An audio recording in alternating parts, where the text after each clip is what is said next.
চলি আছে পবিত্ৰ ৰমজান মাহ ৰাজ্যৰ প্ৰান্তে প্ৰান্তে অব্যাহত ইফতাৰৰ আয়োজন সমূহীয়া ইফতাৰত অংশগ্ৰহণ 2 সহস্ৰাধিক লোকৰ এই দৃশ্য ধিঙৰ মাতখলাৰ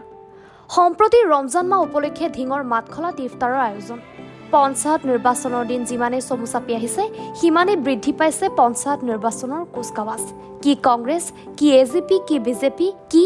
AIUDF সকলো দলে পবিত্ৰ ৰমজান মাহ উপলক্ষে অনুষ্ঠিত কৰি আহিছে ইফতাৰৰ অনুষ্ঠান সমান্তৰালভাৱে 55 নং ধিং সমষ্টিৰ লহকৰ জিলা পৰিষদৰ অন্তৰ্গত কান্দুলিমাৰী মাতখলা বজাৰতো দেওবাৰে সন্ধিয়া অনুষ্ঠিত হয় বিজেপিৰ বৃহৎ ইফতাৰ অনুষ্ঠান লহকৰ জিলা পৰিষদৰ বাবি প্ৰাৰ্থী তথা বিজেপি নেতা মজিবুৰ ৰহমানৰ নেতৃত্বত মাতখলা বজাৰত অনুষ্ঠিত হয় এই ইফতাৰৰ অনুষ্ঠান একেলগে প্ৰায় 2 সহস্ৰাধিক লোকে অংশগ্ৰহণ কৰে ইফতাৰত লগতে এই পবিত্ৰ ইফতাৰ অনুষ্ঠানত উপস্থিত থাকে বিজেপিৰ নেতা সুৰেশ বৰা বিজেপি নগাঁও জিলা উপ সভাপতি অমৰজিৎ গোস্বামী বিজেপি ধিং মণ্ডল সভাপতি দীপক শইকীয়া বিজেপিৰ দুমদুমীয়া মণ্ডলৰ সভাপতি আসাদ চৌধুৰী ধিং কলেজৰ লাইব্ৰেৰিয়ান বিজেপিৰ জ্যেষ্ঠ কাৰ্যকৰ্তা যুগল চোপ্ৰা গোপাল নাথ সহ দলীয় বহু নেতাকৰ্মী প্ৰেছ ক্লাবৰ সকলো সদস্যক মই কৃতজ্ঞতা জ্ঞাপন কৰিছোঁ যে আমাৰ এই পবিত্ৰ ৰমজান মাহত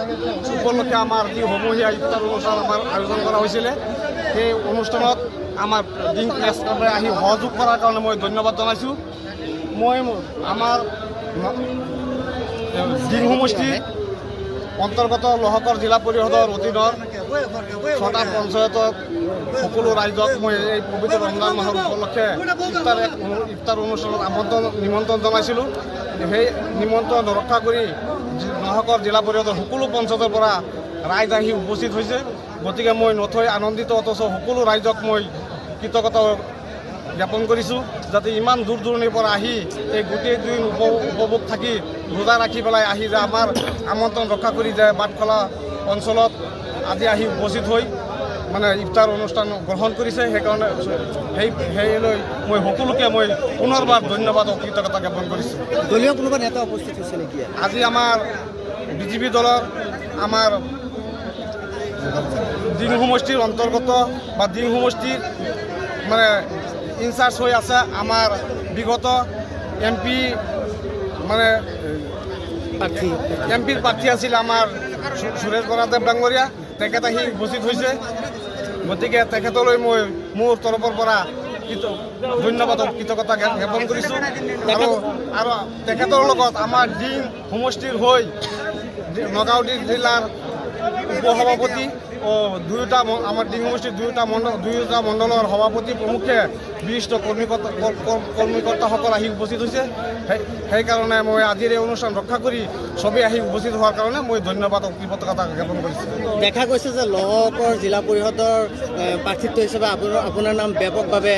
চৰ্চা চলিছে কি ভাবিছে আপুনি কি ক'ব মই নিশ্চয় মই লহকৰ জিলা পৰিষদত আমাৰ বিজেপি দলৰ হৈ পেলাই মই জিলা পৰিষদৰ প্ৰাৰ্থী প্ৰত্যাশী গতিকে মই সেই আশা ৰাখি আজি এই ইফতাৰ পাৰ্টিৰ আয়োজন কৰিছিলোঁ আৰু সকলো ৰাইজক মই আমন্ত্ৰণ জনাইছিলোঁ সেই আমন্ত্ৰণ ৰক্ষা কৰি ৰাইজ আহি উপস্থিত হোৱাৰ বাবে মই আজি ধাৰণা কৰিব পাৰিছোঁ বা মই নথৈ আনন্দিত হৈছোঁ যে লহকৰ জিলা পৰিষদৰ হৈ যদি মই জিলা পৰিষদ প্ৰাৰ্থী যদি দলৰ পৰা যদি মোক প্ৰাৰ্থিত্ব দিয়ে গতিকে মই বিপুল ভোটত জয়ী হ'ম বুলি মোৰ আজিৰ এই অনুষ্ঠানৰ যোগেদি মই অনুভৱ কৰিব পাৰিছোঁ আৰু সকলোকে মই কৃতজ্ঞতা জ্ঞাপন কৰিছোঁ ধিঙৰ পৰা ছাইদুল ইছলামৰ ৰিপৰ্ট এনি ভাৰত 24